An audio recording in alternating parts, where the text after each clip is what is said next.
પડવાનું નથી. સંવિધાન અને કાયદા હિસાબે આપણે ચાલવાનું છે. આ પ્રોજેક્ટો રોકી શકાશે. આપણે હવે આગળના પગલાં આપણે ગ્રામસભા, વિશેષ ગ્રામસભા બોલાવવાની અને ગામમાં લિખિત ઠરાવ પસાર કરવાનો કે જે સર્વે થઈ રહ્યું છે એ સર્વે અમારા ગામ માટે બહુ હાનિકારક છે. એવી રીતે તમે ઠરાવ પસાર કરો ગ્રામસભામાં. આ પહેલું સ્ટેપ ગણાય. આ ગ્રામસભાને ઠરાવ પસાર કર્યા બાદ તમે કલેક્ટરને આપો. આપણું માતા પિતા અને આદિવાસીનો સર્વે સર્વા અને રક્ષક રાજ્યપાલ છે. મુખ્યમંત્રી મંત્રીનું કંઈ કામ નથી. રાજ્યપાલ આપણા માટે મૂકેલો છે. ટ્રાઇબલ એડવાઇઝરી કાઉન્સિલ આપણા આદિવાસીમાં એની પ્રાવધાન છે. આપણા માટે બંધારણમાં રાજ્યપાલ માતા પિતા છે. આપણો રક્ષક રાજ્યપાલ છે. રાજ્યપાલને તમે ડાયરેક્ટ મોકલાઈ નથી. અમારા આ વિસ્તારમાં આવો ઇસ્યુ છે, પ્રશ્નો છે, તો અમારે આ બધું જોઈતું નથી. અમને જોવે છે પાયાની વ્યવસ્થા જોવે છે, શિક્ષણ જોવે છે, આરોગ્ય જોવે છે, સારા રોડો જોવે છે. આ તમે માંગ મૂકો.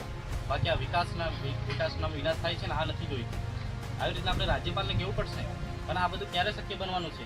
હું એકલો બોલું કંઈ મેળ નથી પડવાનો. આખો કાફલો છોટાઉદેપુરને કબજો કરવું પડે, ઘેરાવ કરવું પડે કલેક્ટરને. ત્યારે નેશનલ લેવલ કે રાજ્ય લેવલ સુધી આ વાત પહોંચે. બાકી છોટાઉદેપુર લેવલ સુધી આપણી વાત બી નથી પહોંચતી. આપણા જે છોટાઉદેપુર મીડિયા છે તો બધા સરકારમાં બેસી ગયેલા છે.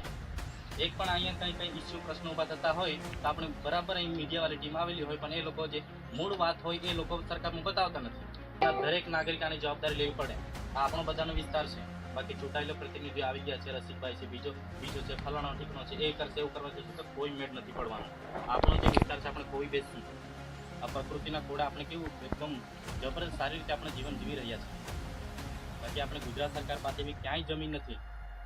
જમીન છે તો ઉત્તર ગુજરાતમાં હશે, કચ્છ બાજુ હશે, ત્યાં જવું હોય તો ઠીક છે, બરાબર છે, પણ આપણે તો કોઈ જવું નથી.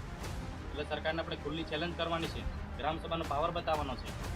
હાઇડ્રો પ્રોજેક્ટ બંધ કરો, બંધ કરો. હાઇડ્રો પ્રોજેક્ટ બંધ કરો, બંધ કરો. હાઇડ્રો પ્રોજેક્ટ બંધ કરો, બંધ કરો.